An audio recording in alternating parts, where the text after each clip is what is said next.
하면서 하나님 앞에 예배드리겠습니다. 주께 가오니 찬양합니다.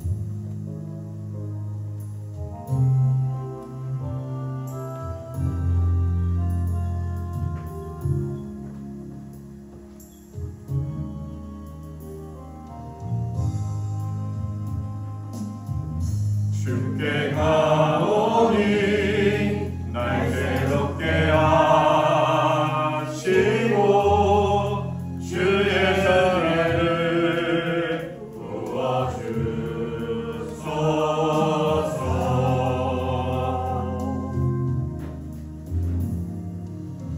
내 안에 발견한 나의 연약함 모두 벗어지리라. 주 사랑으로 주 사랑 나를 붙드시고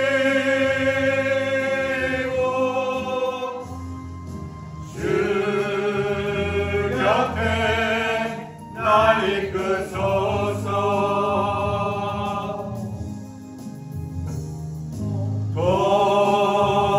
독수리 날개쳐 올라가는 나 주님과 함께 일어나 걸으리. 주의 사랑 안에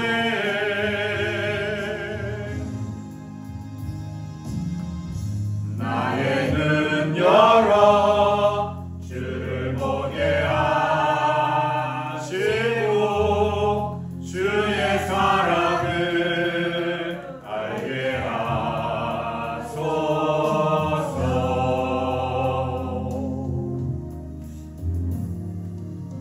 매일 나의 삶에 주 뜻 이루어지도록 새롭게 하소서. 주의 사랑으로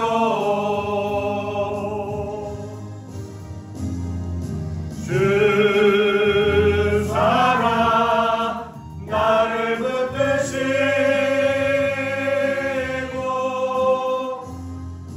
주 곁에 날 이끄소서.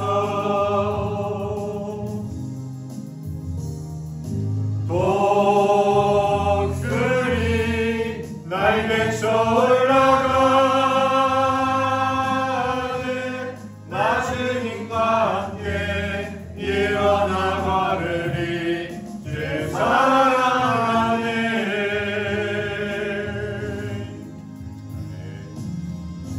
우리 다 함께 사도신경으로 우리 신앙을 하나님 앞에 고백하겠습니다. 전능하사 천지를 만드신 하나님 아버지를 내가 믿사오며 그 외아들 우리 주 예수 그리스도를 믿사오니 이는 성령으로 잉태하사 동정녀 마리아에게 나시고 본디오 빌라도에게 고난을 받으사 십자가에 못 박혀 죽으시고 장차 지 사흘 만에 죽은 자 가운데서 다시 살아나시며 하늘에 오르사 전능하신 하나님 우편의 아들에게 계시다가 저리로서 산자와 죽은 자를 심판하러 오시리라.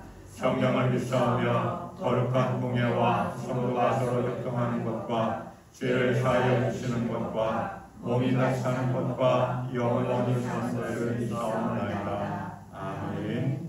내가 확신하노니 사망이나 생명이나 천사들이나 권세자들이나 현재일이나 장래일이나 능력이나 높음이나 기쁨이나 다른 어떤 피조물이라도 우리를 우리 주 그리스도 예수 안에 있는 하나님의 사랑에서 끊을 수 없으리라. 아멘. 우리 교동문 함께 하겠습니다. 기독교 대한 강의의 신앙 고백문 함께 교독하겠습니다.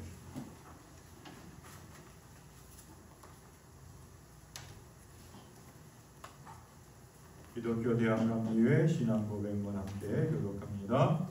우리는 우주 만물을 창조하시고 섭리하시며 주관하시는 거룩하시고 자비하시며 오직 하나이신 아버지 하나님을 믿습니다. 우리는 말씀이 육신이 되어 우리 가운데 오셔서 하나님의 나라를 선포하시고 십자가에 달려 죽으셨다가 부활 승천하심으로 대속자가 되시고 구세주가 되시는 예수 그리스도를 믿습니다.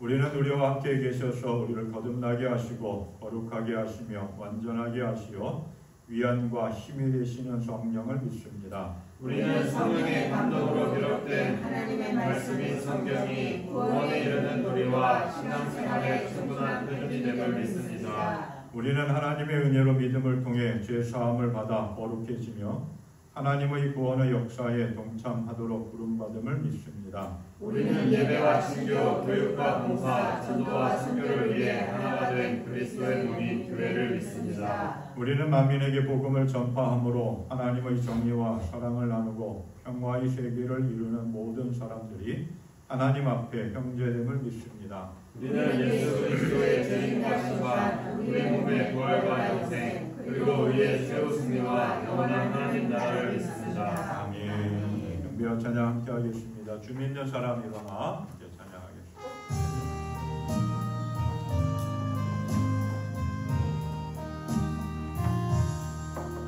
주 믿는 사람 일어나 나 힘을 합하여 이 세상 모든 장애를 낮춰서 멸하세. 주 앞에 오는 적군을 다 싸워 이겨라. 주 예수 믿는 힘으로 온 세상 이기네. 믿음이 이기네. 믿음이 이기네. 주 예수를 믿으니 온 세상 이기네. 오늘은 마귀의 율로 그네의 확인이 진리로 뒤를 띠고서 늘기도 늘이세. 전 믿고 의지하면서 험없이 나갈 때 주 예수 믿는 힘으로 온 세상 이기네. 믿음이 이기네. 믿음이 이기네. 주 예수를 믿으니 온 세상 이기네. 끝까지 이긴 자에게 이 옷을 입히고 또 영생 복을 주시니 참 기쁜 일일세. 이 어두운 세상 지나서 저 천성 가도록 주 예수 믿는 힘으로 온 세상 이기네. 믿음이 이기네. 믿음이 이기네. 주 예수를 믿으니 온 세상 이기네. 아멘. 내가 예수 믿고서 이렇게 찬양합니다.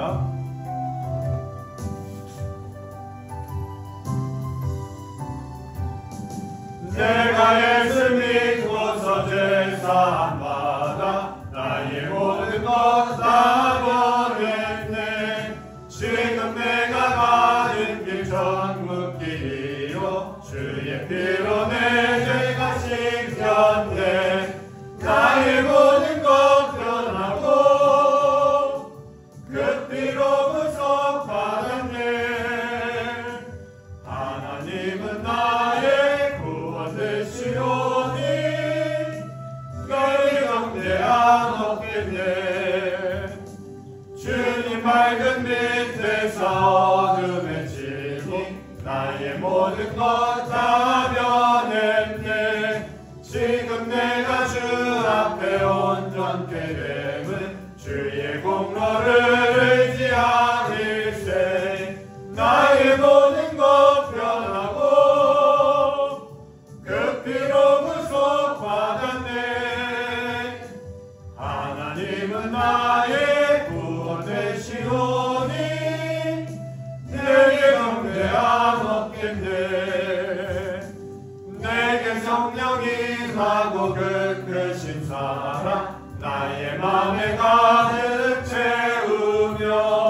모든 공포 내게서 물리치시니 내 맘 항상 주 안에 있겠네. 나의 모든 것 변하고 그 피로 구속받았네. 하나님은 나의 구원 되시오니 내게 경배함 없겠네. 내 주를 가까이 하게 함을 함께 찬양합니다. 내 주를 가까이 하게 함을 십자가 짐 같은 고생이나 내 인생 소원은 늘 찬송하면서 주께 더 나가기 원합니다. 내 고생하는 것 옛 야곱이 돌베개 메고자 갔습니다. 꿈에도 소원이 늘 찬송하면서 주께 더 나가기 원합니다. 천성에 가는 길 험하여도 생명길 되나니 은혜로다. 천사 날 부르니 늘 찬송하면서 주께 더 나가기 원합니다. 야곱이 잠깨어 일어나는 돌단을 쌓은 것 본받아서 숨질 때 되도록 늘 찬송하면서 주께 더 나가기 원합니다.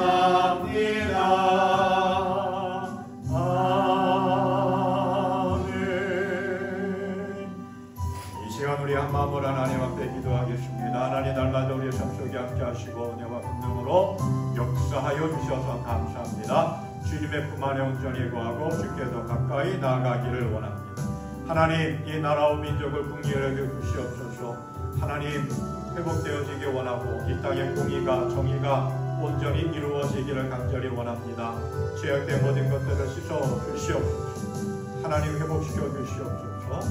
오늘 예배 가운데 함께 하시옵소서. 우리 기도합니다. 할렐루야. 하나님 아버지 언제나 크신 사랑과 은혜로 함께 하시고 주의 권능과 능력으로 역사 인도하여 주시며 감사합니다.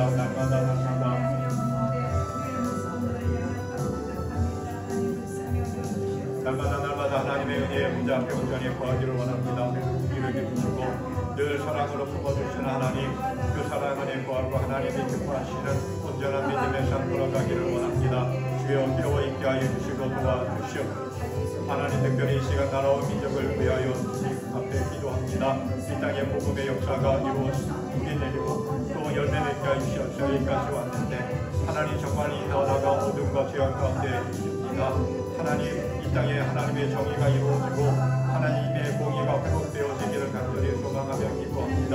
이 나라를 긍휼히 주시고 주의 자비와 사랑으로 함께하셔 어둠과 죄악의 권세를 멸하여 주시옵고 정말 하나님 오시기에 또 모든 이들이 보기 합당하고 아름다운 그런 건강한 나라와 민족과 사회로 하나님 회복시켜 주시옵소서. 국제적으로도 사회적으로 참 어려운 가운데 있습니다. 주님 도와주시옵소서. 그 마음을 품고 주님 앞에 기도하게 하여 주시고 기도 있게 하여 주시옵소서. 은혜로 충만하게 채워 주시옵소서. 오늘 이 시간도 하나님의 은혜와 하나님의 감사함을 주님 앞에 나와 예배합니다. 하나님 인도하여 주시고 은혜를 베푸고 언제나 크신 사랑 가운데로 인도하시고 또 늘 돌보아 주시는 하나님 감사합니다. 그 사랑과 은혜로 돌보아 주셨기에 여기까지 왔기에 또한 감사하며 하나님의 은혜를 기억하고 찬양하며 예배하는 우리의 삶이 되게 하여 주시옵소서.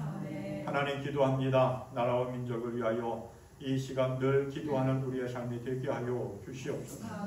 하나님의 정의가 하나님의 공의가 이 땅에 이루어지기를 간절히 원하는데 하나님 점점 죄악이 극에 달아있고 또 어둠의 권세가 이 땅을 뒤엎여가는 가운데 있습니다.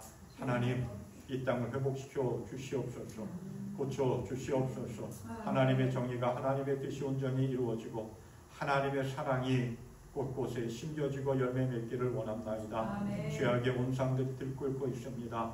그 죄악들을 멸하는 권세를 우리에게 허락하여 주시고 우리가 먼저 믿고 하나님의 택함받은 우리가 이 세상을 변화시킬 수 있는 은혜의 삶, 진리의 삶, 정의의 삶을 걸어가게 하여 주시옵소서. 하나님의 은혜와 사랑에 감사하며 주의를 기억하고 또 하나님 앞에 나와 예배하오니 오늘 예배 가운데 하나님 영광 가운데 함께 해주시고 우리에게 한령하는 은혜와 권능과 능력으로 역사하여 주시옵소서. 감사하며 예수님의 이름으로 기도하옵나이다. 아멘. 우리 찬송가 526장 이제 찬양합니다.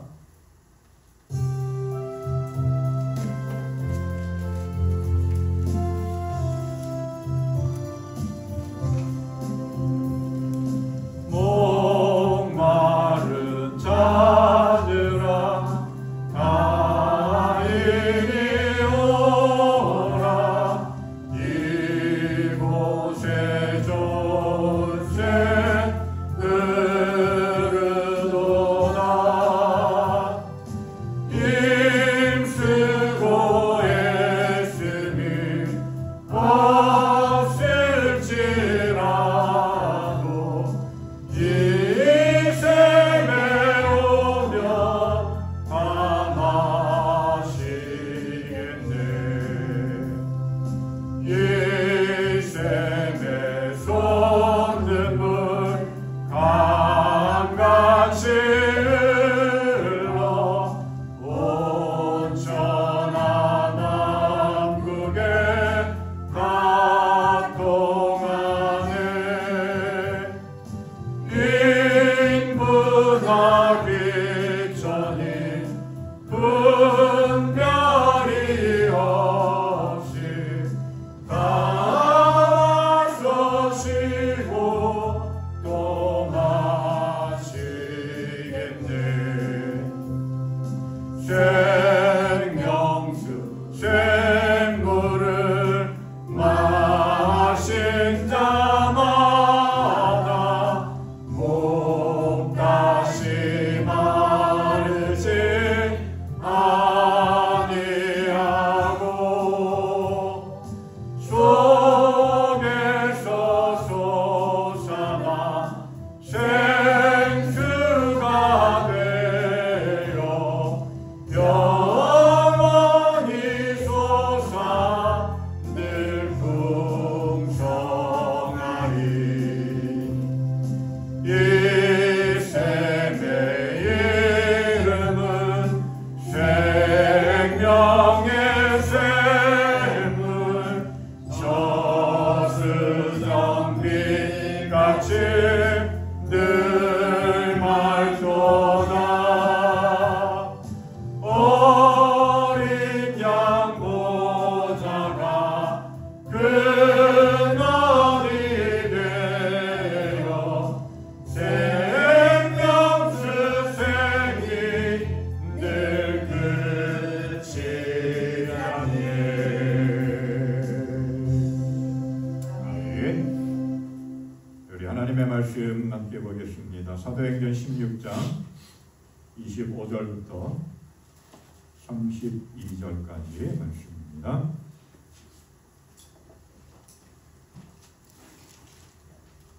사도행전 16장 25절부터 32절까지 말씀.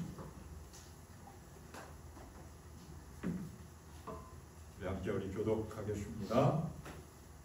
한밤중에 바울과 실라가 기도하고 하나님을 찬송하며 죄수들이 듣더라.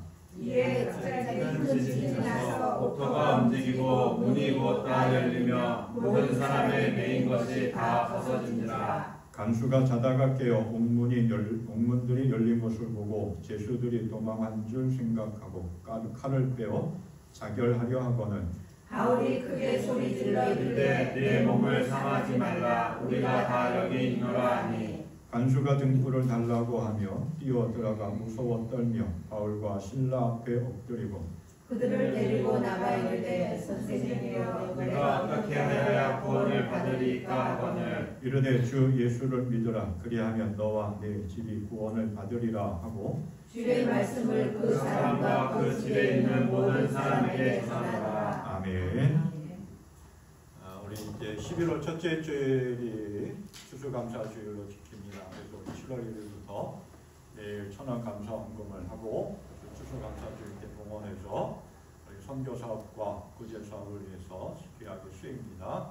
늘 기도하면서 하루하루 하나님의 은혜와 사랑과 인도하심에 감사하며 기도하면서 예배를 드리고 추수감사절에 우리 봉헌할 수 있기를 바랍니다. 우리 삶을 크게 두 가지로 나눌 수가 있습니다. 하나는 자신의 뜻, 자신의 계획대로 삶을 살아가는 그러한 삶과 또 하나는 하나님의 인도하심을 따라 성령이 이끄신 대로 삶을 살아가는 삶의 모습이 있습니다. 근데 대부분 사람들의 삶의 모습은 자기 뜻대로 삶을 살아갑니다. 자기가 계획한 대로 삶을 살아갑니다. 늘 많은 사람들이 그렇습니다. 자기 나름대로 인생의 목표를 세워서 계획을 세우고 살아갑니다. 근데 살아가면서 보면 이게 아닌가라고 아니다라고 느낄 때도 참 많이 있습니다. 그럼에도 불구하고 고집스럽게 자기 고집대로 자기 계획대로만 살아가는 사람이 있습니다. 그러한 반면 자신의 삶을 돌이켜보면서 때로는 자신의 생각과 자신의 뜻, 고집을 내려놓고 하나님의 인도하심에 따라서 성령의 인도하심에 따라서 살아가는 사람이 있습니다. 어떠한 삶이 더 복되고 가치 있을까? 우리는 늘 한번 생각해 보면서 삶을 살아가야 될 줄을 믿습니다.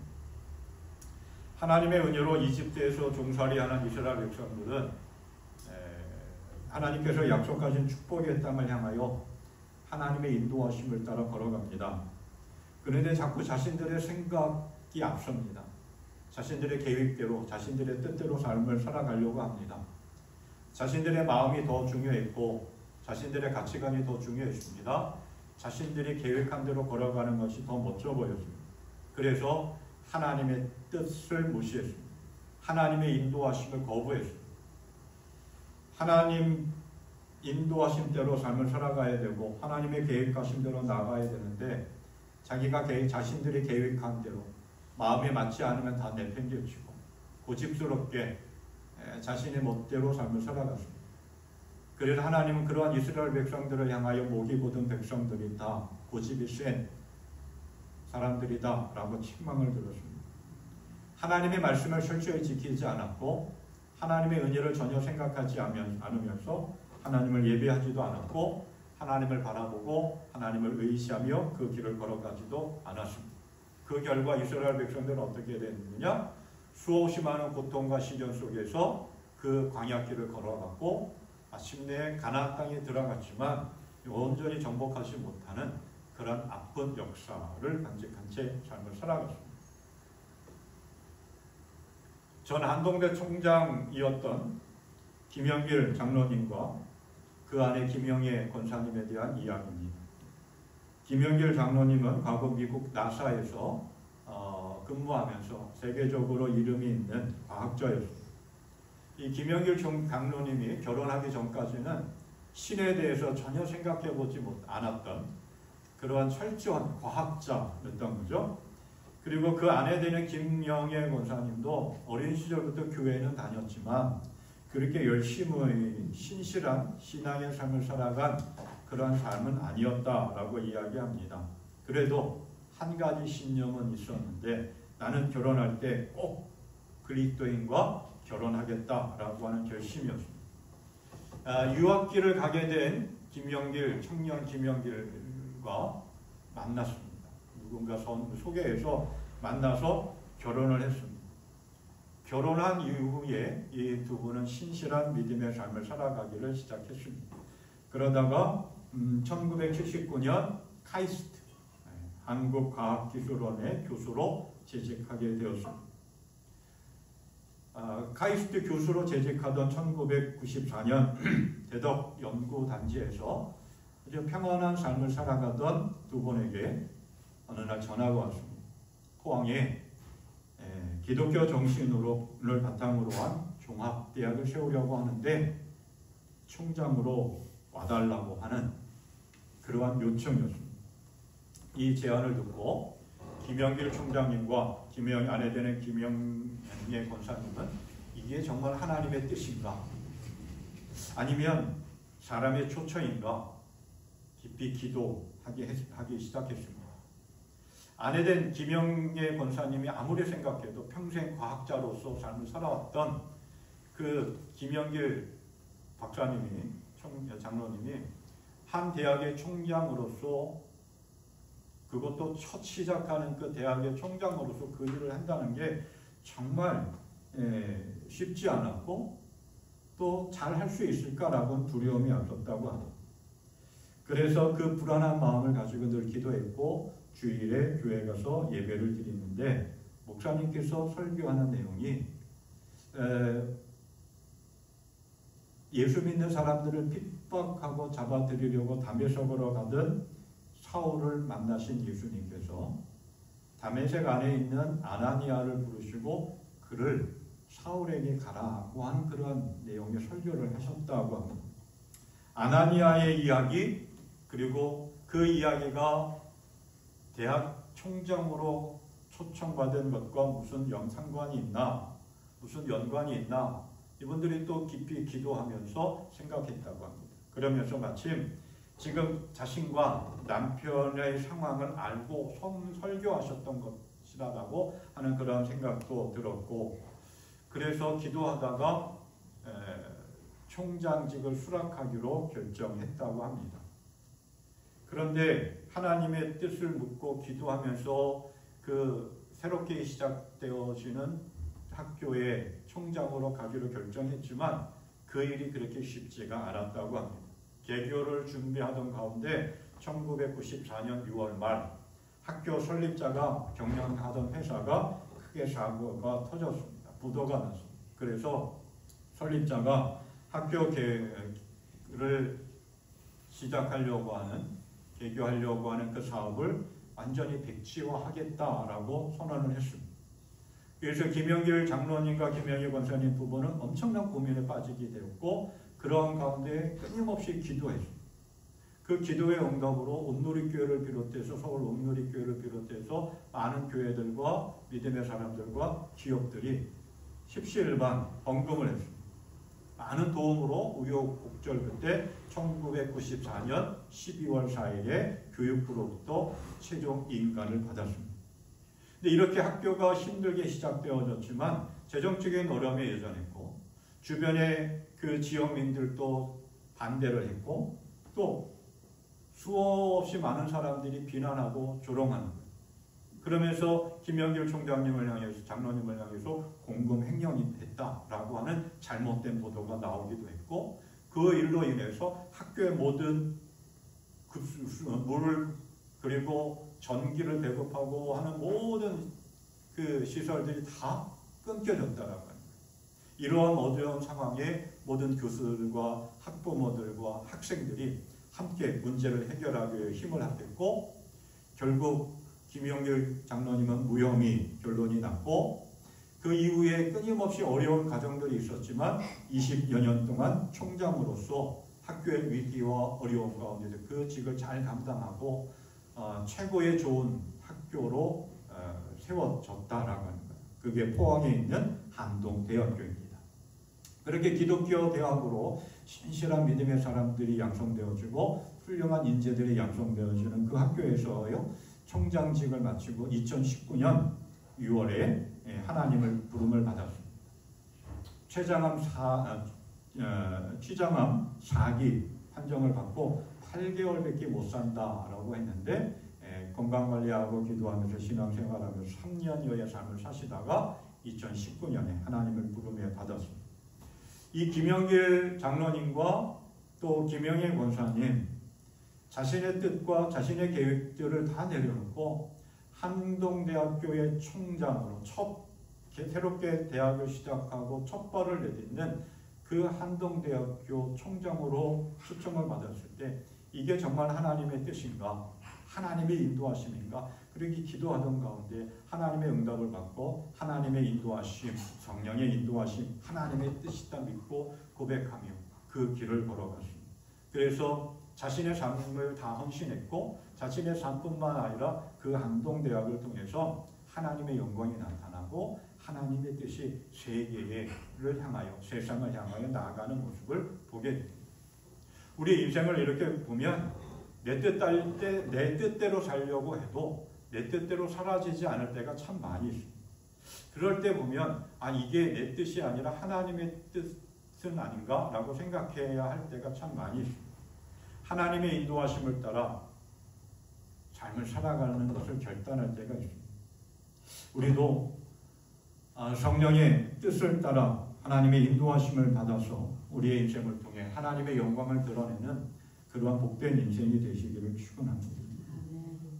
바울 사도의 인생이 그랬습니다. 예수 믿는 사람들을 추적해가지고 잡아다가 감옥에 가두고 죽이는 일에 앞장섰던 그 사울, 그것이 사울의 인생의 최고의 목표였고 목적이었고 인생의 삶의 계획이었습니다. 그러다가 다메섹에 이르렀을 때에 부활하신 예수님을 만났고 그 예수 그리스도의 만남을 통해서 사울의 인생은 예수 믿는 사람들을 잡아 죽이고 교회를 박해하고 하는 그러한 삶에서 자신의 모든 인생을 내려놓습니다. 그리고 철저하게 온전하게 하나님의 뜻을 이루기 위해서 성령의 인도하심을 따라 삶을 살아갑니다. 복음을 위한 그릇으로 하나님께 붙잡혀서 맡겨진 귀한 사명을 잘 감당하면서 기독교 역사에 가장 영향력 있는 인물, 좋은 믿음의 삶을 살아갔습니다. 그런 바울 사도가 바나바와 함께 안디옥 교회에서 파송을 받아서 선교 여행을 떠납니다. 2년여 동안 첫 번째 선교 여행을 떠납니다. 주로 오늘날 튀르키, 터키 남부지방 일대의 선교 사역을 떠납니다. 그리고 2년 동안의 선교 사역을 마치고 자신들을 파송한 안디옥 교회에 와가지고 그동안 2년 동안 선교 사역을 하면서 하나님께서 어떠한 은혜, 어떠한 능력을 행하셨는가 라고 하는 것을 이야기하고 이방인들이 복음을 듣고 예수를 영접하고 세례를 받고 구원받았다라고 하는 이야기를 전합니다. 그 소식을 듣고 예루살렘 교회가 이게 무슨 일이야? 라고 하면서 난리가 납니다. 어떻게 이방인들이 복음을 듣고 세례를 받을 수가 있어? 어떻게 구원받을 수가 있어? 할례를 받지 않은 저 이방 민족이 어떻게 그럴 수 있어? 라고 하면서 막 논쟁이 일어납니다. 그래서 예루살렘 교회의 첫 번째로 회의가 열리는데 그게 예루살렘 공의회라고 합니다. 기독교 역사상 첫 번째 회의입니다. 그때 베드로가 자신의 경험을 이야기합니다. 하나님의 명령에 따라서 이방인 고넬료의 집에 가서 복음을 전했고 그 고넬료가 예수를 믿고 세례를 받고 구원받았다. 모든 사람들에게 구원의 문은 열려있다라고 하는 이야기를 합니다. 그래서 예루살렘 공의회에서는 이방인에게도 복음이 전해질 수 있고 그리고 세례를 받고 예수를 믿고 구원받을 수 있다라고 하는 그러한 결론을 내리게 됩니다. 이후에 안디옥에 오랫동안 머물러 있던 바울 사도가 첫 번째 선교 여행을 다녔던 그 지역을 다시 한번 방문하자라고 바나바에게 제안을 합니다. 그런데 두 번째 선교 여행은 바나바와 함께 가지 않습니다. 왜냐하면 첫 번째 선교 여행을 떠날 때 바나바의 조카인 마가 요한이 잠깐 함께 했습니다. 근데 마가가 선교 여행을 함께 하다 보니까 너무 힘든 거예요. 먹을 것도 제대로 못 먹고 잠도 제대로 자지 못하고 사람들한테 이렇게 위협도 당하기도 하고 너무 힘든 거예요. 그래서 밤에 원래 야반 도주한 거죠. 그러니까 바울 사도로서는 그게 이해가 할 수 없는 거예요. 도저히 받아들일 수 없었던 거죠. 그래서 마가 자기 조카와 함께 가자고 하는 바나바와 같이 하지 않고 따로 선교를 떠납니다. 그래서 바나바는 조카 마가와 함께 첫 번째 선교 여행지 떠났던 그 주역을 다시 한번 돌아오기도 하고 다른 길로 갔고, 마가는 바울 사도는 신라라고 하는 또 다른 믿음의 사람과 함께 두 번째 선교 여행을 떠납니다. 약 4년여 동안, 3년여 동안 두 번째 선교 여행을 떠납니다. 아시아의 중심인 루스드라와 이고니온에서 복음을 전하기 시작합니다. 역시 오늘날 트리키의 지역 일부에 가서 복음을 전하기 시작하는데, 그 루스드라에 가서 누구를 만나느냐? 디모데를 만납니다. 믿음이 아주 훌륭한 사람. 이미 바울 사도로부터 복음을 듣고 예수를 영접한 신실한 믿음의 청년. 나중에는 이 사람을, 디모데를 자기의 영적 아들이라고 이야기하죠. 그래서 디모데를 선교팀에 합류하고 에베소 교회로 가려고 합니다. 하지만 하나님의 성령이 그 길을 막습니다. 그래서 부르기아와 길리기아 지방을 지나서 무시아라고 하는 곳으로 가고 비두니아라고 하는 가서 복음을 전하려고 합니다. 그런데 거기서도 역시 성령이 복음을 전하는 것을 막습니다. 참 놀랍고 신비한 일.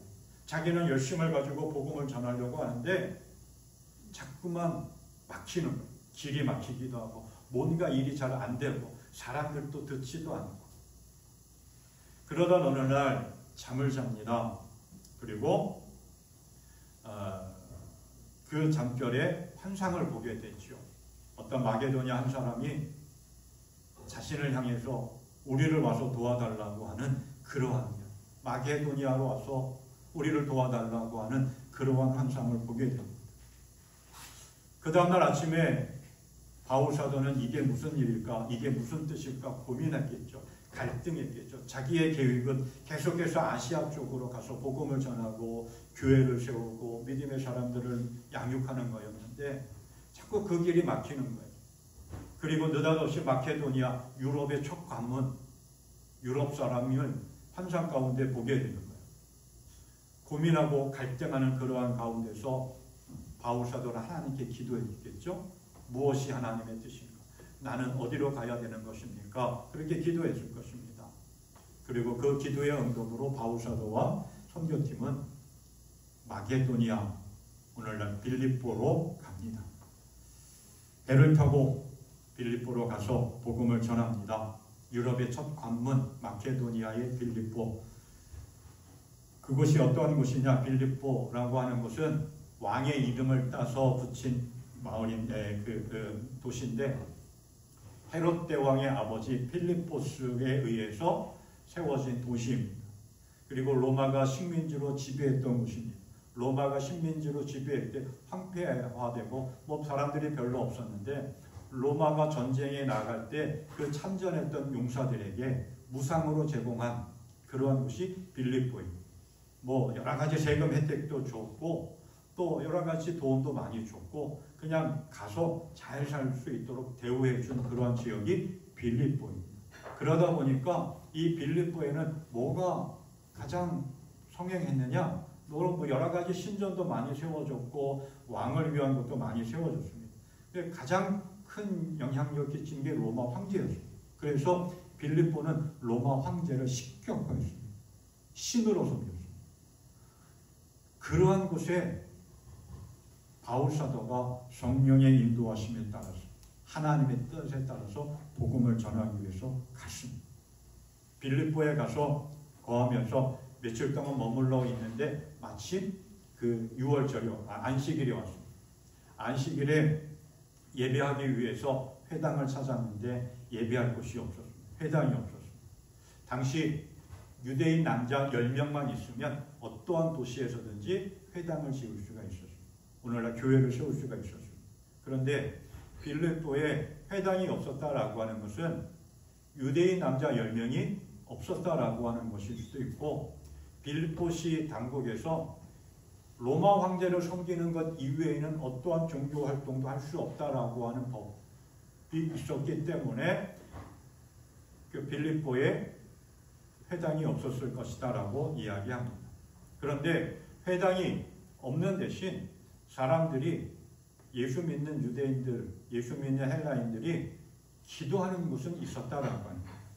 그래서 바울 사도와 실라가 회당은 찾지 못하고 회당이 없으니까 대신 기독교인들이, 그리스도인들이 기도하는 곳을 찾아서 갔습니다. 그게 어디냐? 강가였습니다. 뭐 성경 주석을 보면 간지테스 계곡의 강가에 모여서 유대인들이 또 이방인 그리스도인들이 모여서, 특히 여자들이 모여서 빨래하고, 그리고 거기서 안식일 되면 함께 모여서 기도하는 곳이었다라고 이야기합니다.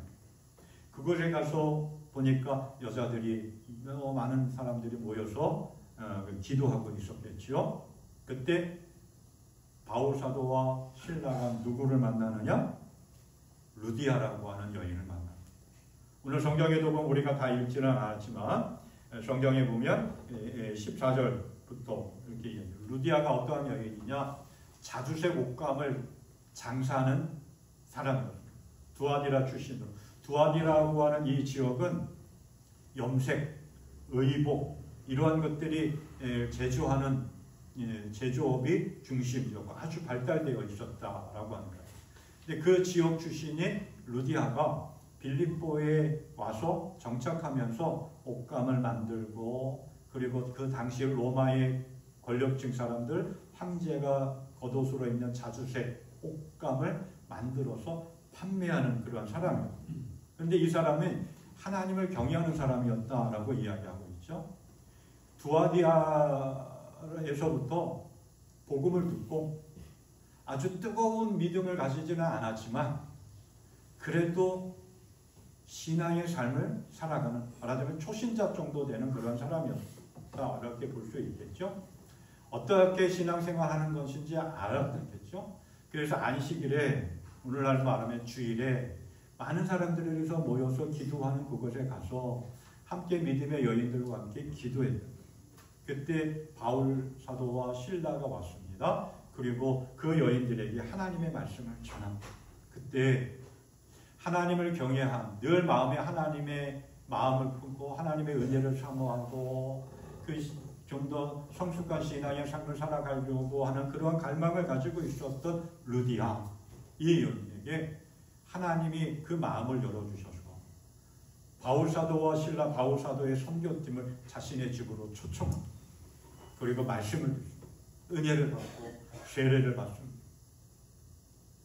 그리고 성경에는 나오지 않지만 이후에 이 루디아의 집이 빌립보 교회가 시작이 되어졌고, 루디아와 빌립보 교회는 바울 사도의 선교팀이 선교하는데 재정적으로도 기도로도 든든한 후원자가 되었습니다.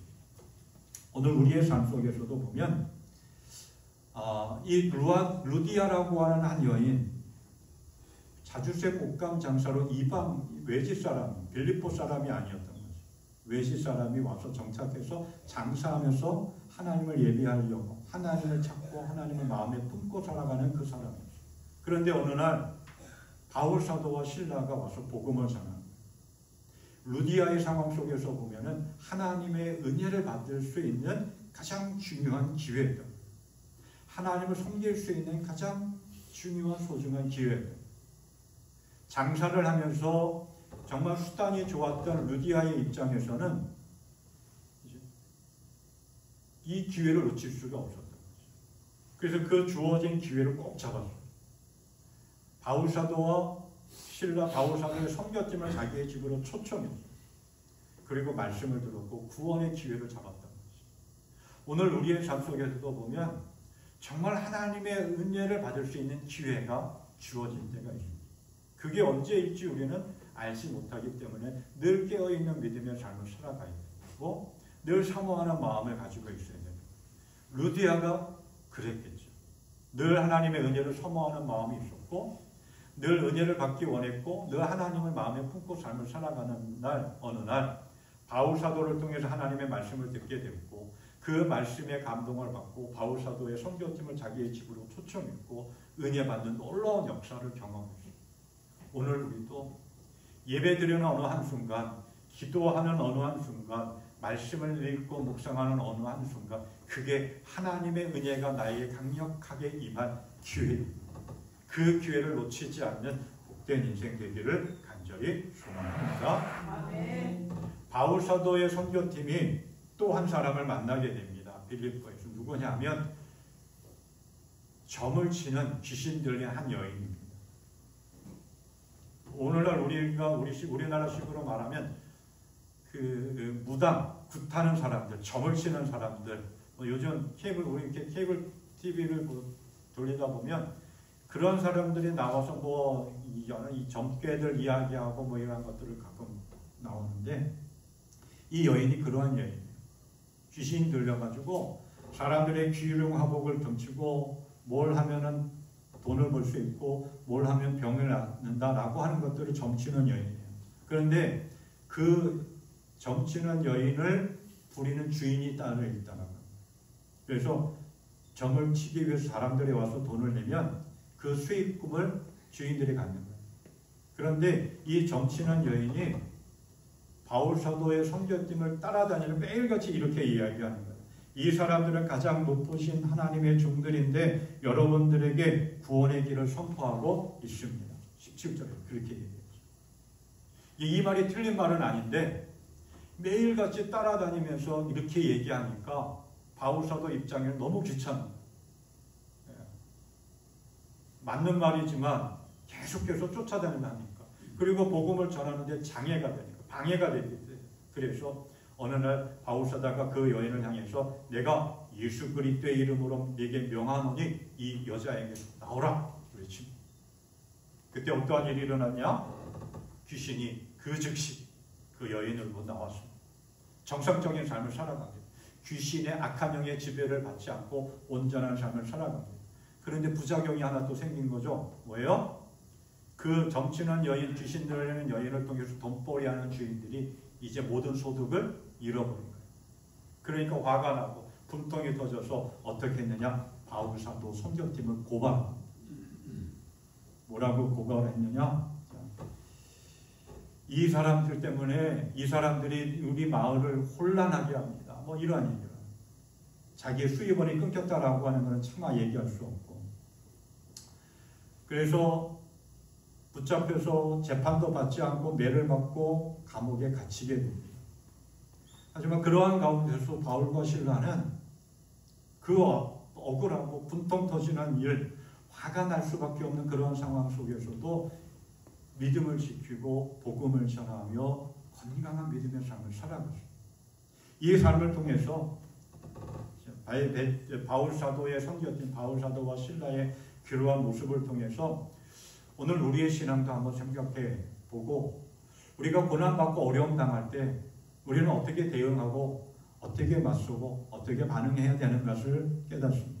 자, 바울 사도와 실라 바울 사도의 선교팀이 하나님의 인도하심을 따라 성령의 인도하심을 따라 하나님의 뜻에 따라 빌립보에 와서 복음을 전하는데 비난받고 조롱받고 오해받고 억울한 일을 당하고 있는 거예요.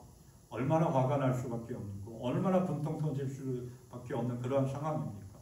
그럼에도 불구하고 그 고통스럽고 괴로운 상황 속에서도 바울 사도와 그리고 신라는 믿음을 지켰습니다. 우리도 삶을 살아가다 보면 정말 억울하고 분통 터지고 화가 나고 모든 것들을 다 때려 치우고 싶을 때가 참 많이 있습니다. 그럼에도 불구하고 오늘 우리는 믿음을 지키는 믿음의 삶이 되어야 됩니다. 하나님이 기뻐하시는 온전한 믿음의 삶을 살아가야 됩니다. 바울 사도와 실라가 고통과 억울한 일을 당했을 때 어떻게 했느냐? 첫째로 보니까 억울한 일을 당하고도 침묵했습니다.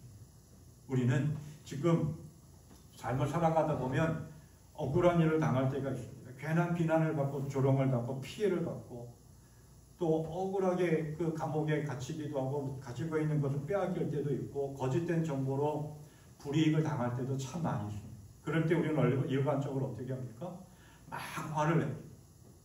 그리고 그것을 해명하며 자잘하게 거짓말까지 해가면서 이야기합니다. 또 고소합니다. 똑같이 안갚음하기도 합니다. 바울 사도가 지금 그러한 상황이에요. 분통 터지고. 아니 하나님의 뜻대로 하나님의 인도하심에 따라서 여기까지 왔는데 이게 도대체 무슨 화가 나?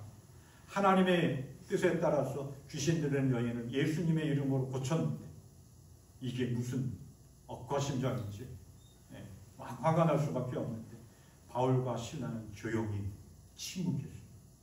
반기를 들지도 않았고 맞고소하지도 않았고 원망하고 불평하지도 않았습니다.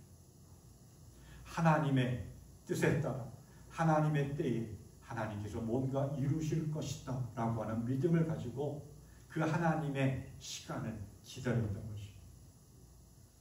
1914년 미국에 의해서 파나마 운하가 건설되기 전에 건설을 맡은 총책임자는 불리한 지리적 여건과 악천후를 이겨내는가 하는가 하면 한편 사람들이 이렇게 얘기했다고 해요.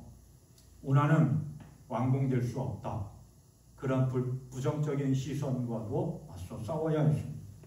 여러 가지 비난과 오해와 모략도 있었는데 계속 침묵하면서 자신에게 주어진 일을 성실하게 잘 해나갑니다.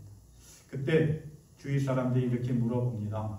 왜 그런 모함을 받고도 침묵하십니까? 그때 이 총책임자가 이렇게 대답했다고 합니다. 때가 되면 하지. 또다시 묻습니다. 그럼 그 때가 언제입니까? 그렇게 묻자 총책임자가 웃으면서 운하가 완공된 후에 그때까지 때를 기다리며 침묵했다라고 합니다.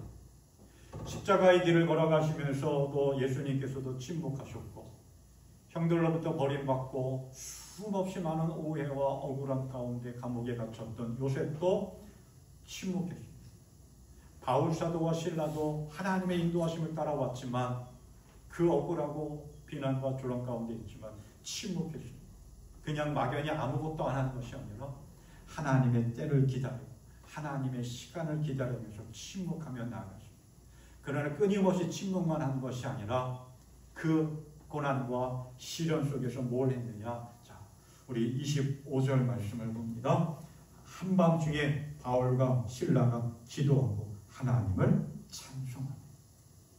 끊임없이 억울하고 또 재판도 받지 않고 매를 맞고 그 차디찬 깊은 지하 감옥에 갇혀 있지만 그래서 억울하고 분통 터지지만 아무것도 하지 않고 침묵하는 상황이 있었지만 정말 아무것도 하지 않은 게 아니라 그 위기와 고난 가운데서 뭘 했느냐. 하나님께 기도했습니다. 하나님을 찬양했습니다. 우리도 삶을 살아가면서 정말 억울한 일을 만날 때가 많이 있고 도저히 내가 감당할 수 없는 그런 힘든 일을 만날 때가 참 많이 있습니다. 그럴 때 하나님의 때를 기다리고 침묵하고 원망하고 불평하고 내가 문제를 해결하기 위해서 막 해명하고 해설하고 설명하려고 하기보다는 또 맞서서 싸워서 목소리를 높이기보다는 조용히 침묵하면서 하나님의 때를 기다리면서 하나님께 기도하며 하나님을 찬양하며 나아갈 수 있기를 바랍니다.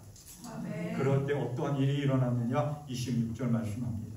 그때 갑자기 큰 지진이 일어나서 감옥의 터전이 흔들렸다. 그리고 곧 문들이 모두 열리고 모든 죄수의 수갑이며 착고가 풀렸다. 놀라운 하나님의 은혜입니다. 닫혀져 있는 것들이 열려졌습니다. 감당할 수 없는 그런 문제들이 해결되어졌습니다. 언제? 조용히 하나님의 때를 하나님의 은혜를 바라보며 기도 찬양했습니다. 문이 열렸습니다.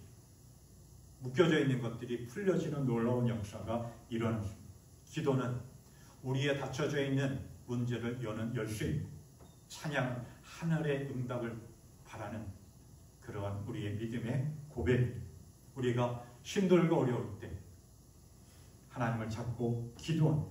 하나님의 놀라운 방법으로 이기지 못한 방법으로 우리의 문제를 열어주시고 새로운 길을 열어주실 줄 믿습니다. 아멘. 감옥의 문이 활짝 열렸습니다. 감옥에 있는 모든 죄수들이 도망갔을 것이다 라고 생각했던 간수가 자결하려고 합니다. 왜냐하면 감옥에 다 도망가면 어차피 사형이니까. 그때 바울 사도가 외칩니다. 우리가 다 여기 있다. 죽지 마라. 그때 느닷없이 전혀 뜬금없는 소리죠. 간수가 내가 어떻게 해야 구원을 얻을 수 있겠습니까? 주 예수를 믿으라. 그리하면 너와 네 집이 구원을 받을 것이다. 그리고 간수는 자기 집으로, 이것도 하나의 불법인데 자기 집으로 바울 사도와 실라를 데리고 가서 다 상처받은 것을 치료해주고 말씀을 듣고 세례를 받고 구원함을 받습니다. 한밤중 기도하고 찬양하고 복음을 전했습니다. 한치 앞을 알 수 없는 칠흑과 같은 상황, 우리의 인생의 길도 한치 앞을 알 수 없는 칠흑과 같은 상황입니다. 내일 잠시 후에 어떤 일이 벌어질지 전혀 알 수 없는 불빛 하나 없는 캄캄한 한밤중, 그러한 가운데서도 바울 사도와 실라는 기도하고 하나님을 바라보며 찬양합니다.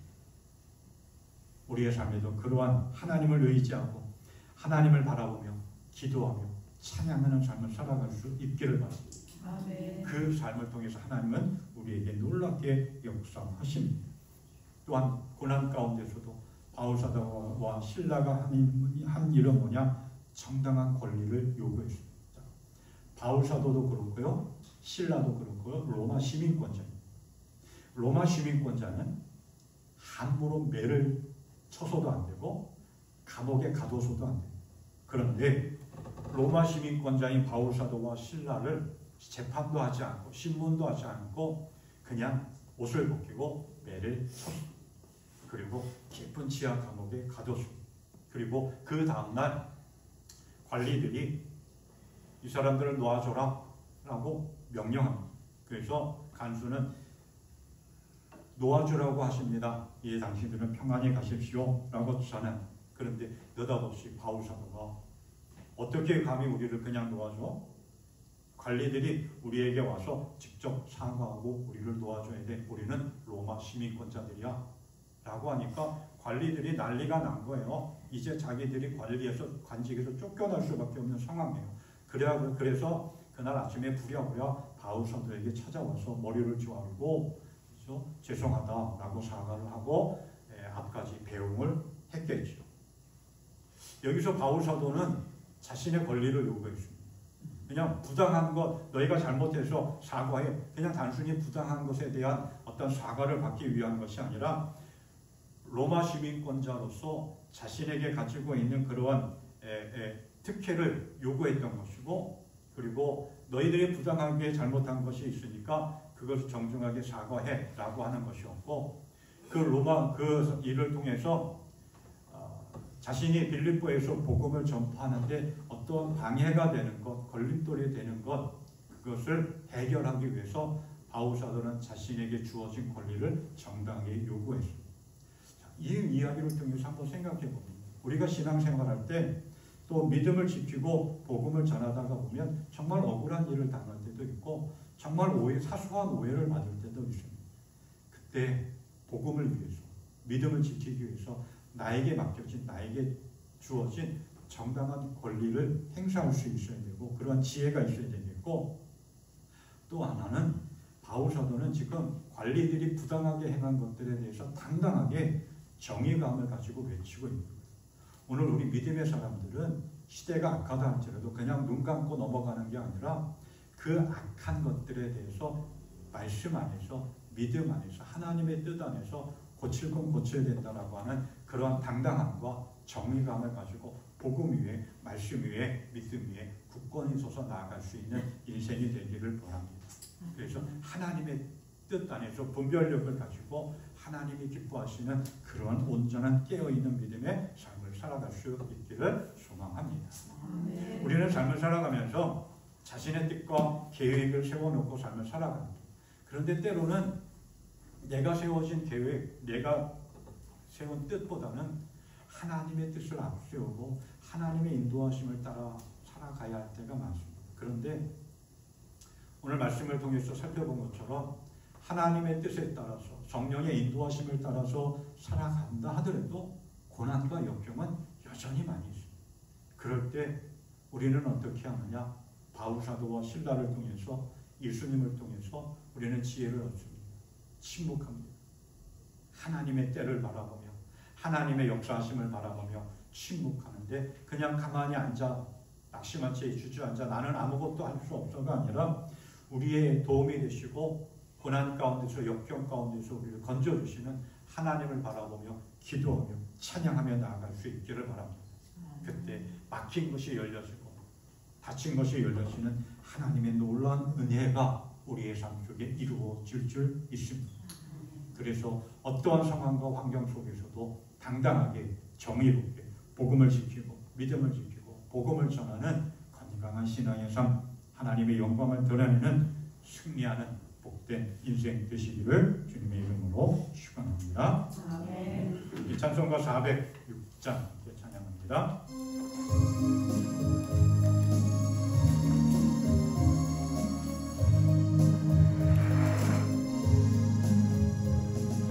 내 영혼 편히 쉴 곳과 풍랑으로도 안전한 복음 복음까지도 다스리시는 주의 영원한 팔의지에 주의 영원하신 팔 함께하사 항상 나를 붙드시니 어느 곳에 가든지 요동하지 않음은 주의 팔을 의지하니라.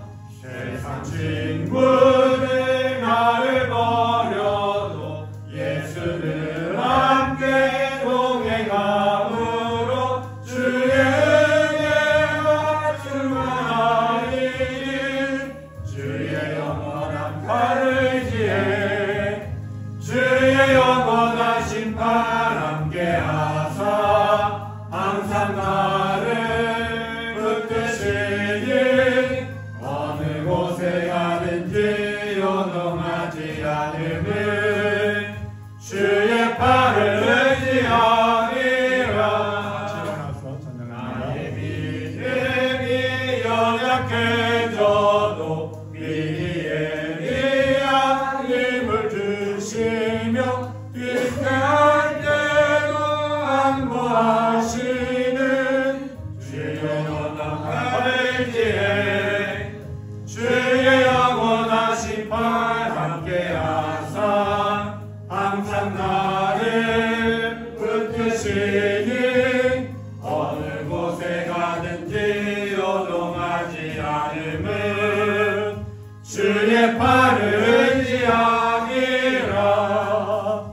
능치 못한 것 주께 없으니 나의 일생을 주께 맡기며 나의 모든 짐 대신 지시는 주의 영원한 팔을 의지해 주의 영원하신 팔 함께하사 항상 나를 붙드시니 어느 곳에 가든지 요동하지 않음은 주의 팔을